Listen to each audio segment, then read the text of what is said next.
Good evening, everyone, and on behalf of State Street, welcome to the 6th Annual General Meeting of Urban Synergy.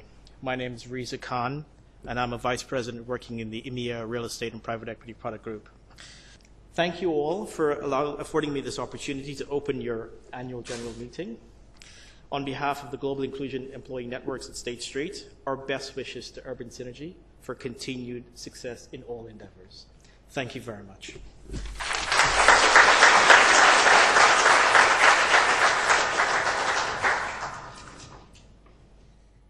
All right, welcome everybody. Thank you for all coming. I've seen a few new faces and a few old faces as well.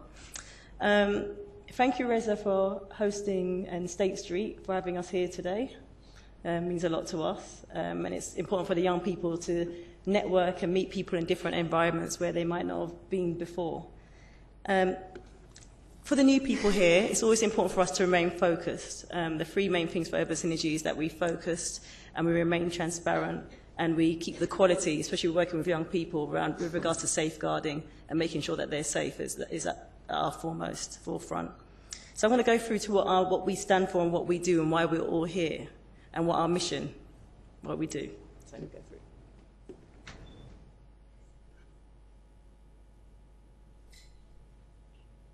So our mission is about equipping young people aged 11 to 18 to be the best they can be, to provide a positive network that they can grow within. We are almost like an extended family. So when we mentor the young people, they can grow within Urban Synergy and become academic role models, and they can graduate and become professional role models, and then come back around and be professionals themselves and do the one-to-one mentoring. I'm glad to say this cycle has started to happen already. You know, we've got some of our mentees that are graduating actually coming along and pitching for funding for us and going on radio stations. And they're also attending schools and being academic role models as well and promoting, university life to the younger ones coming through. And also we've got our academic role models who are at like universities, because we have a lot of young people at different universities, Oxford, Cambridge, a number of universities that are actually attending our professional role model seminars now. They're actually working at places like Goldman Sachs and just a wide engineers in just a wide number of industries. So also, let me just talk about our vision as well also.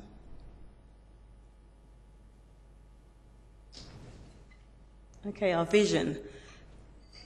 Our short-term vision is to get resource, basically. We have 5 projects that we would like to deliver, and primarily, we would like to grow our one-to-one mentoring piece.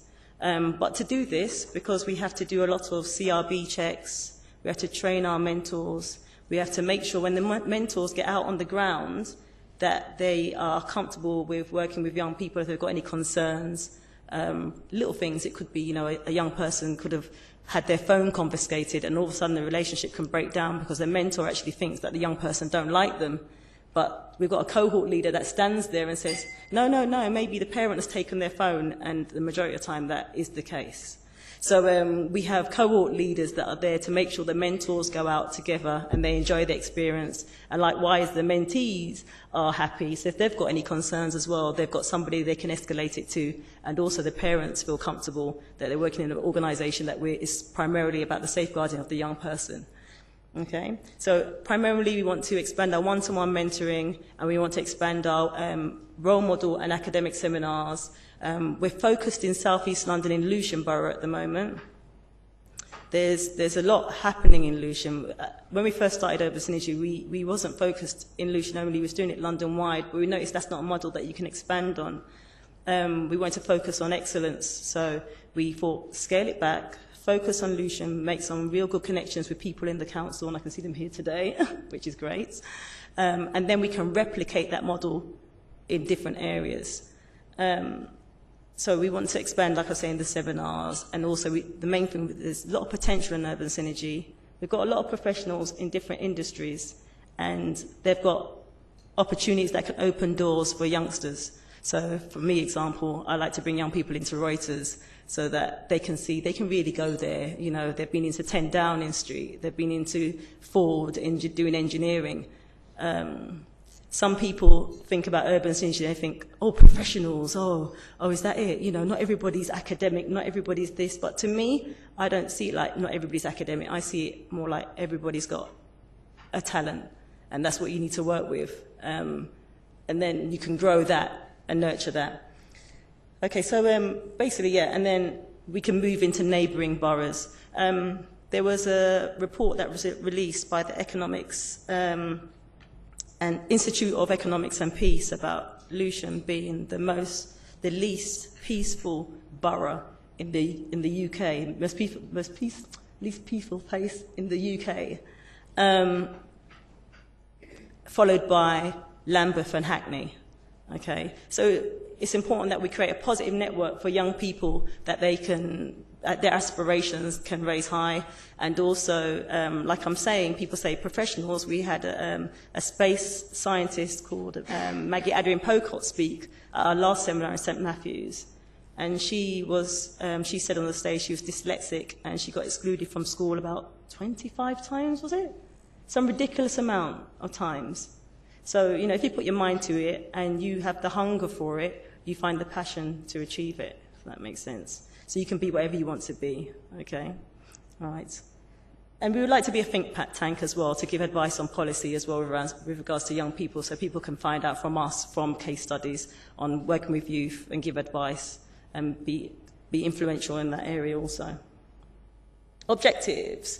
So we want to combat negative stereotypes made up of successful people within the community, assist children that need additional support, help them move forward, extend pupil knowledge and understanding of possible career pathways. You know, there's lots of, the government's localising everything now, so they want the community to take ownership and drive the agenda forward as much as possible with the localisation build. So there's lots of cuts going on as well. So it's even more important now for local charities to make sure that, you know, young people are being inspired and they believe they can achieve and they're being supported.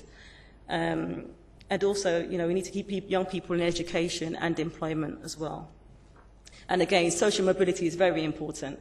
So, you know, there's lots of youngsters that might not have certain professions or people in their families that they can go to get that type of work experience. So if we can come together as a community, if we can come together as a community, then, you know, we can, you know, whereas my son might not want to do what I do, he might want to do what you do when you're older, and we keep that relationship growing and we grow. And also we want to create positive media stories as well. That's very important. There's a lot of negative press on young people.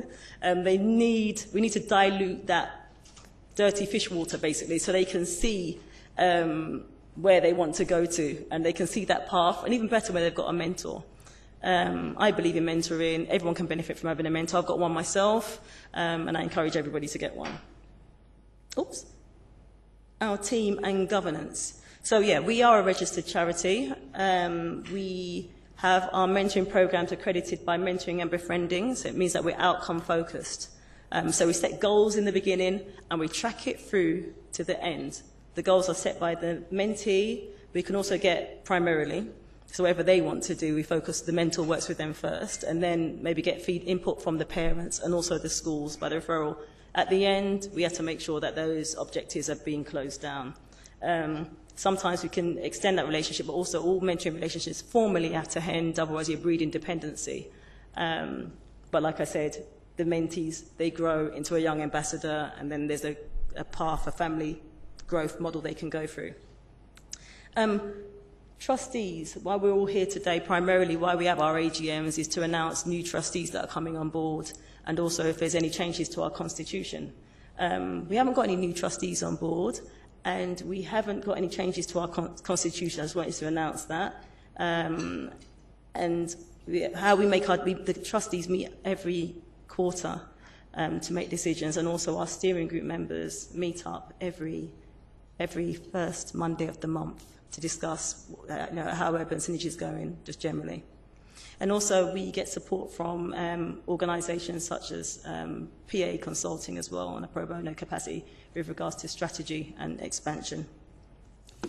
Like I'm saying, our top priorities is to make sure that we remain outcome focused and also that we're transparent in whatever we do with regards to accounts and what we plan to do and remain focused and stick to the agenda on developing young people in the community. And the last one, and most important one, as we're a charity, is fundraising. So we plan on doing that in a number of different ways. So it's whether donations, sponsorships, writing bids and grants. And that's how we do it. So like our young investors have been great. We've been having meetings with individuals and also corporates to see if they will support us financially to help us expand. The amount that we want to raise is £80,000 because we want to. Currently, we run on the goodwill of all the volunteers, but it's not a sustainable way of running things.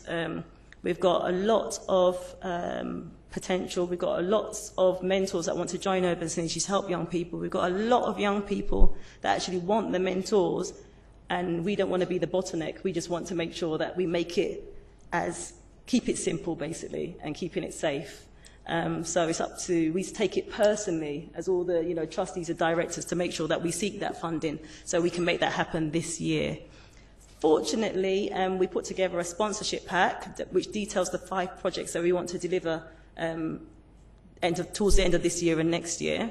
And we had PA Consulting that backed one of the first projects. So I'd like to say thank you to them for doing that.